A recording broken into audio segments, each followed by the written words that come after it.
রাষ্ট্র নির্বাচন পেছানোর দাবি ছাত্র দলের, বিনিয়োগের লাভ ক্ষতির ঝুঁকি সমান। তরুণদের মধ্যে বাড়ল কোলন ক্যান্সারের ঝুঁকি। দীর্ঘযাত্রার সমাপ্তি, তাহসানের শেষ কনসার্ট। জাতিসংঘে যোগ দিতে নিউ ইয়র্কের পথে প্রধান উপদেষ্টা।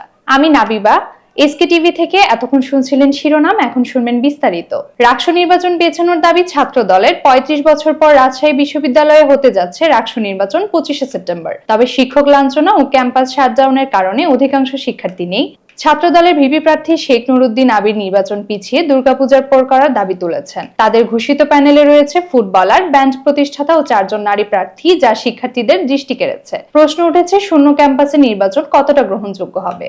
বিনিয়োগের লাভ ক্ষতির ঝুঁকি সমান। ঢাকা স্টক এক্সচেঞ্জের এক সেমিনারে অর্থ উপদেষ্টা সালেহ উদ্দিন আহমেদ বলেছেন, মূলধন বাজারে লাভ যেমন আছে তেমনি ক্ষতিরও ঝুঁকি রয়েছে। তিনি সতর্ক করে বলেন, শেয়ার বা বন্ড কেনা মানে কখনো ক্ষতি ভাগ করে নেওয়া। সচেতনতা বিনিয়োগের পরামর্শ দেন তিনি। এছাড়া জানান, সুকুল বন্ড মূলত শিক্ষা ও স্যানিটেশনে ব্যবহৃত হচ্ছে, কিন্তু উৎপাদনকারী খাতেও ব্যবহার হলে অর্থনীতি আরো উপকৃত হবে।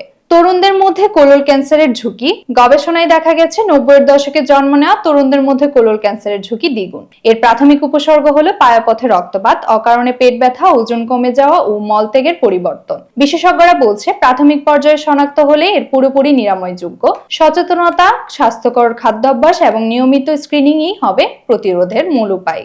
দীর্ঘযাত্রার শেষ সমাপ্তি, তাহসানের শেষ কনসার্ট। অস্ট্রেলিয়ান মেলবর্নে এক কনসার্টে জনপ্রিয় সঙ্গীত শিল্পী তাহসান খান ঘোষণা দেন, এটাই তার শেষ স্টেজ পারফরমেন্স। ২ যুগের কেরিয়ারে অসংখ্য হিট গান ও ভক্তদের ভালোবাসাকে বিদায় জানিয়ে তিনি জানালেন, এখন দায়িত্বশীল বাবার নতুন অধ্যায় শুরু করতে যাচ্ছেন তিনি। সোশ্যাল মিডিয়া ডিএক্টিভেট করে তিনি ভক্তদের আরো অবাক করেছেন। জাতিসংঘে যোগ দিতে নিউ ইয়র্কের পথে প্রধান উপদেষ্টা। জাতিসংঘের ৮০তম সাধারণ পরিষদে যোগ দিতে ঢাকা ছেড়েছেন প্রধান উপদেষ্টা ডক্টর মোহাম্মদ ইউনূস। তার সঙ্গে রয়েছেন বিএনপি, জামায়াত ও এনসিপির শীর্ষ নেতারা। ২৬শে সেপ্টেম্বর ডক্টর মোহাম্মদ ইউনূস ভাষণ দেবেন, যেখানে তিনি সংস্কার, গণতন্ত্র ও নির্বাচন নিয়ে বক্তব্য রাখবেন। এছাড়া ৩০শে সেপ্টেম্বর রোহিঙ্গা ইস্যুতে উচ্চ পর্যায়ের সম্মেলনে অংশ নেবেন। সফরে জাতিসংঘের মহাসচিব ও মার্কিন প্রেসিডেন্টের সাথেও বৈঠক করবেন তিনি। প্রতিনিধি দল ফিরবে ২ অক্টোবর।